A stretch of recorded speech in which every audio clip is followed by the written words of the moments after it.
Bump, bump, ba-da-dum, bump, bump, Bump. bring. Not a lot of joy in the Bindi on this Thursday morning. Welcome to the Blue Review presented by LAX. I'm Marcus Grant with Greg Bergman and Parker Bell. And the Dodgers had easily their worst performance of the postseason. A game in which they looked as lifeless as anything we saw during their mid-season slumps. They muster barely anything worth of offense. They play poor defense. They lose 6-1 to the Toronto Blue Jays and now trail 3-2 in the best of 7 World Series. They have to head back to Toronto for games 6 and game 7. Greg, we talked about it last night. Parker, you were, I'm sure, were watching the game from parts unknown. Just before we dive into it in any real depth, your overall thoughts on what you saw last night. Just everything in the stadium was dulled from literally first pitch. It was just flat and they were praying. I mean, you could just feel the stadium praying for something to happen. They were itching every strikeout. They were like, oh, yes, some life from Snell. And then the offense would just quiet them again. You could almost hear a pin drop in that stadium. So it was one of the tougher games to cover. I literally went into that game thinking, oh, my God, if they win, I might actually just pull together all my rent money and get out to Toronto. I considered trying to find a ticket. I have the Google search, and the Dodgers did that, and their offense disappeared. So, overall thoughts? Not many thoughts. That sucked. Yeah, I mean, I think that pretty much sums it up. But we will do our best to dive in to dissect it a little bit in the next 20 minutes or so. But in the meantime, do want to give a shout out to LAX as always, Los Angeles International Airport, transforming the travel experience. They're saving guests time. You can get more information on the webs at flylax.com/transforminglax. Look, Greg, you and I sort of talked about this quite a bit last night, probably longer than we wanted to. I think we we sort of joked about having this be a 2-minute show last night, and then instead I think we probably went for about closer to 15. At this point, I mean, I'm just going to kind of go through some of the folks in the chat, the comments in the chat. I mean, I see KD saying all this must-win talk got us to a real must-win game, and I think more than anything, that's kind of what Game 6 is. But I guess we should go back to Game 5 because we have a whole other day to talk about Game 6. Right. But it's funny what Wolfpack says in here. 3 pitches in and it's game over. And the fact that ended up being true is truly, again, I was using the word last night, Mark, pathetic. Yeah. It's all of that was one of the more pathetic offensive appearances I've seen from this Dodgers team quite some time. You said it right. This was summer Dodgers. And it takes nothing away from Trey Savage. He pitched great, but this isn't about just last night. This is what this offense has been for quite some time now, and not being able to do anything whatsoever. The offense is just in a complete and utter slump once again. And if it's not Shohei going off for one of the most amazing games ever, they're not playing well. I mean, Teo is the only guy, which is shocking to me that is just getting singles, is Teo. Teo, the guy who's been striking out and making mistakes in the field, he's getting multiple hits a game, and they're singles. And like we could say, if those turn into home runs, it'd be better. But this is what we're screaming for: just find grass. And the one guy that really doesn't do that very often is doing it. So, Yeah, it's funny. He had 2 hits last night. 2 of the 4 hits were from Teoscar Hernandez one was like 5 feet on a pair of balls that probably traveled a combined like 120 feet. That was it. But that's how you got to get on base. That's how you got to get on base. Oh, absolutely. No, I don't knock that at all. It just was it was funny, right? You get the home run from Kike, you get a couple of infield singles from Teo, and then you get, a 9th inning single from Will Smith. And that was the totality of the offense, combined with a Freddie Freeman hit by pitch. No walks, a total of 15 strikeouts, all told for the Dodgers. Just no real life in this one. Here's the thing, Parker. I mean, yes, Blake Snell gave up 2 home runs on the first 3 pitches of the game. But after that, I thought he battled pretty well for most of the night. The problem didn't come again until, he got to the 6th inning. and Dave Roberts was sort of, or the seventh inning, I guess. Dave Roberts was sort of forced to push him because you don't want to go to that bullpen. But after the home runs, Snell, I thought for the most part, gave the Dodgers a chance to win if only they could find some offense. Yeah, he settled in nicely. It's just you can only push your pitcher so far, and it was just rough because I mean he did have it, just they made those two mistakes early on. I mean to Schneider, but the thing is, I think I heard in the presser, one of the beat writers in the Blue Jays presser called the Blue Jays the Glue Jays afterwards. And the thing is, with this game, another glue pun, the Dodgers might as well be the boys in glue because they were just stuck at the plate. Like they just couldn't get on base. And that's really what the issue is here. Thank you, Greg. Thank you, Greg. Thank you, everyone. It's just, when your offense does what it does, you as much credit as we want to give Blake for locking in. I mean, similarly to Yama, like occasionally pitchers will get jumped on early, Dodgers pitchers, that is, and they'll find their way in the second inning all the way through the rest of the game, literally sometimes through the rest of the game. You've got to have your offense back you up. Otherwise, like you said, Greg, pathetic, unbearable, like almost borderline unwatchable, some of those swings we were seeing.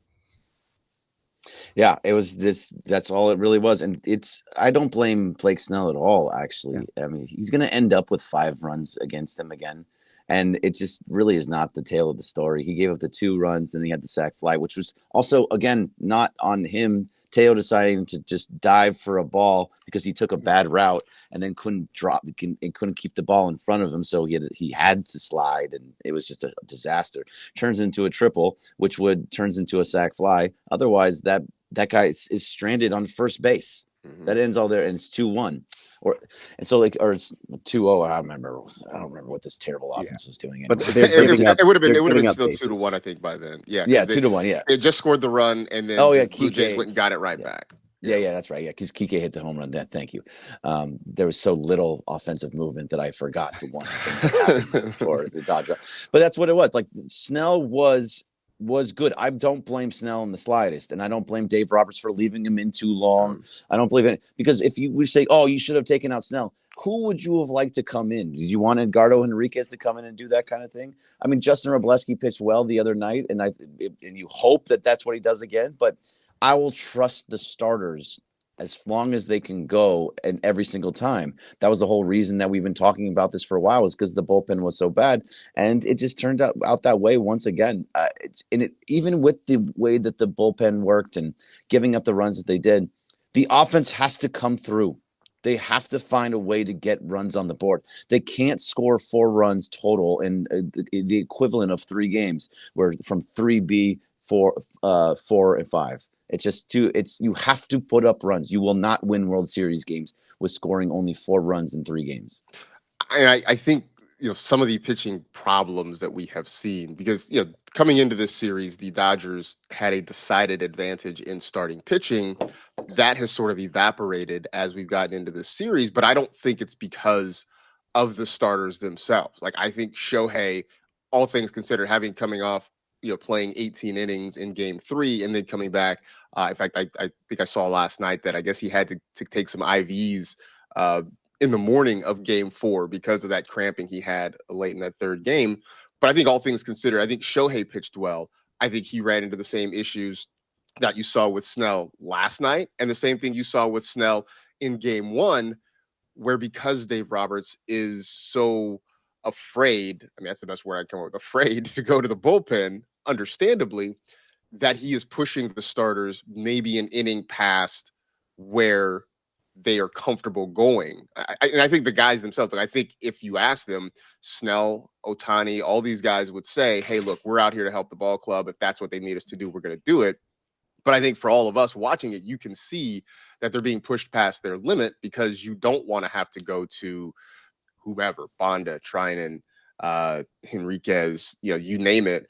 And so that has been why, the 7th inning or so is why the Blue Jays have been breaking some of these games open, because suddenly your starter is finding himself with, 2 on, nobody out. And now here you are bringing, Emmett Sheehan or Edgardo Henriquez or whomever into just a terrible situation that the Blue Jays then take advantage of and break these games open. So like I still think the Dodgers starting pitching has been pretty good, Greg. It's just because they're so concerned about the guys behind them, they've been overworked so far.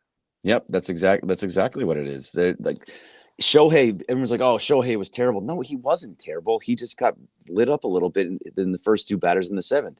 Snell wasn't terrible. He gave up those first two home runs and then was nails the rest of the way through until that seventh inning because it's just you're not supposed to go as long as they were going. Like they were pushing and they were doing what they had to do, but it's all different if you actually put up some runs. And that's for both those games, Shohei's game and Snell's game. If you just put up runs, he has a little less stress. He doesn't feel like they don't have to make the perfect pitch on every single pitch and hit corners and edges and everything perfectly and have the best pitch count or the best pitch selection on every single pitch because you have a little bit of a cushion. Instead, they have to be perfect. And when you're trying to be perfect, you're not going to be. It's just how it goes. Yeah. I mean, I'm going through the comments here, and I'll say this: there's a mixture of frustration, disappointment, which is certainly understandable, but there is definitely some glimmers of hope in here too, as well. I see Janice Garrow says, we all forget Nationals lost all games at home in the World Series. Cubs were down 3-2, going to Guardians in one. Why not us? We just need one game. Anything can happen in Game 7. I know, Greg, that's sort of where you ended the show last night too, just trying to be hopeful. And I mean, look, Parker, it's been bad the last two nights. There's no way around this. But when you look up and down that roster, right, when you look in that clubhouse and you see the collection of talent there, I mean, guys who have accomplished big things in the past and who just have incredible resumes, that should be enough reason to hope, right? Because all you got to do right now is just win one game. That's the goal. You can't win the World Series on Friday, but Parker, you just got to win one game, and they do have the collection of talent to do that. Yes, of course. One game at a time, and it's now it's the Dodgers have to shock the world. I know I've seen the chat saying the Blue Jays are shocking the world, but you just also have to give Blue Jays some credit. This is not, obviously the Blue Jays review, but this is a team that had the best record in baseball, and their average in the playoffs have just been absurd, and their defense is so locked in. So their one issue may have been pitching going into this series. You may have said Dodgers advantage, and you'd still possibly say that. Savage had himself a career game, and credit to him. But the thing is, like, they're a great team, and things like this happen in baseball. But I know that it's like 67% of teams who go on to win that game when they're tied in a Game 5, win the series. I know that may be the case, but I agree with Greg. I agree with the chat. The moment that you can just get a hit with runners in scoring position, then you have some life. And the Dodgers can do it because, they have such a stacked offense, stacked team. So string together some hits. Guys, do what Teo's doing. I mean, if Teo can do it, anybody Tommy, can do it. Tommy, you're ahead of every single thing. Like you're literally swinging at fastballs like way in front of it every single time. And I mean, those are the fastballs. I need to see some hits string together that are just smaller. Everybody's been saying it on every single show, even Adrian Gonzalez when he joined the show. Just go out and get some hits and hit the grass, guys. Hit the grass with the ball. I mean, to that end, too, Greg. I mean, we in the text chat and definitely a lot of folks, on social media, whatever, talked about the lineup change, right? Dave Roberts hinted at it after Game 4. He switched some things around where he put Will Smith in the number 2 spot. He moved Mookie down to 3rd. It was Alex Call hitting 9th in left field. Andy Pages on the bench last night, and they arguably looked worse offensively than they had the night before. What do you do now? Do you stay with this? Do you put Pages back? Do you give Miggy Rowe a shot at this point? I mean, it is Thursday or Friday, rather, potentially. Could be your last game of the season. What do you do in terms of your lineup? I can only imagine that Miggy Rowe is not in the lineup and Tommy Edman is not in center field because he is telling him, I can't do it. After what he did in Game 3, where he had to have 6 innings in the outfield out there, but out of necessity, he's saying, I can't do it. That's the only reason that I can think of that he's not doing this, because the best way to do this, and not that it's going to magically fix something, but Mickey Rowe at second and Tommy Edman in center, so you have a competent center fielder, which Kike did fine. I'm not even upset about what Kike did, but the fact is, Alex Call is not giving you quality at bats. As much as Dave Roberts said he liked the quality of Alex Call's at bats, he's not giving you quality at bats. Andy Pages was not doing it. I also hated the whole thing of moving, and said it right when it happened.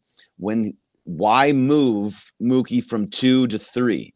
If you're going to move Mookie out of the 2 spot, drop him down to like 6. He's not helping the team on offense. And what you're doing now is you're making it so Freddie comes up less.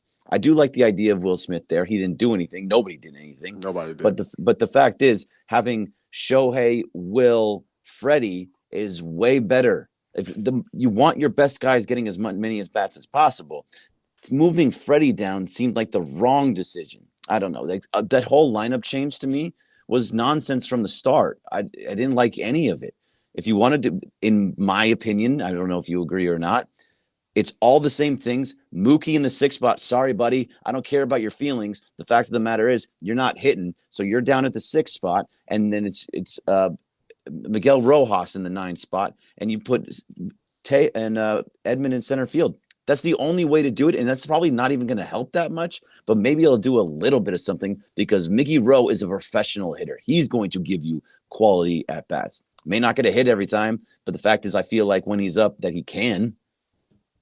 Yeah, I mean, I think that's part of it. Going through the chat. Very surprising here, seeing hope and positivity from Mr. Classic, of all people. Wow. I appreciate it. Is it time for us to go there? I respect it. I appreciate that. One of the things about Mookie and Parker, I know you've been at the ballpark the last few nights, so you haven't had a chance to actually hear the broadcast. But one of the things that Joe Davis and John Smoltz especially have been really emphasizing is the fact that the scouting report on Mookie Betts is he is going to take the first pitch, especially in his first at bat. And so for a guy that's already slumping, he's immediately starting in an 0-1 hole, because the opposing pitchers know that. So they're just throwing first pitch, usually fastball strikes right down the middle, and Mookie is watching. At some point, you got to think Mookie changes that, right? Like, you got to come out. I mean, we saw Davis Schneider ambush the very first pitch of the game and hit a home run. I'm not saying that Mookie can just swing and hit a home run, but at some point he's got to change that narrative, because he's got to make pitchers afraid to go in there and just immediately groove a fastball for strike one. Yeah, I mean, in the few times, and here's the thing, he gets pretty down on himself because he's so competitive. The few times he has jumped on it, he's just lined or popped out. So I know that can just be disappointing in the sense of like, no matter what I do, I'm just struggling here. So it's going to be honestly hard for Mookie to get off this struggle bus, but he is capable. I know we're going to get into the hope and positivity here in the last 5 minutes, so we'll just start right now. Mookie is capable of turning this thing around. The Dodgers have played well away in the postseason, this whole postseason. So I think that it's a matter of finding out who you are, because if you look at these last 2 games, if you ask that question to them, I don't even think they know how to answer. They appear to be in between their offensive approach. Everything just appears to be like, we're guessing here and there. So the Dodgers have to figure out who they are. Are we going to be that slug team? I mean, if you're going to go all in on that, then fine, good luck with that. But they have to figure out who they are. And it starts with Mookie, and it starts with those superstars, because maybe everybody else will follow suit. Yeah. See this from Harrison in the chat. Jays are just a better team. Stop this narrative. It's always about what Dodgers don't do. How about what the Blue Jays do? Well, one, we've actually given quite a bit of credit to the Blue Jays. We've said multiple times on this show, maybe not this episode, but on this show in the last week, that the Blue Jays have been a better team. But also, this is the Blue Review.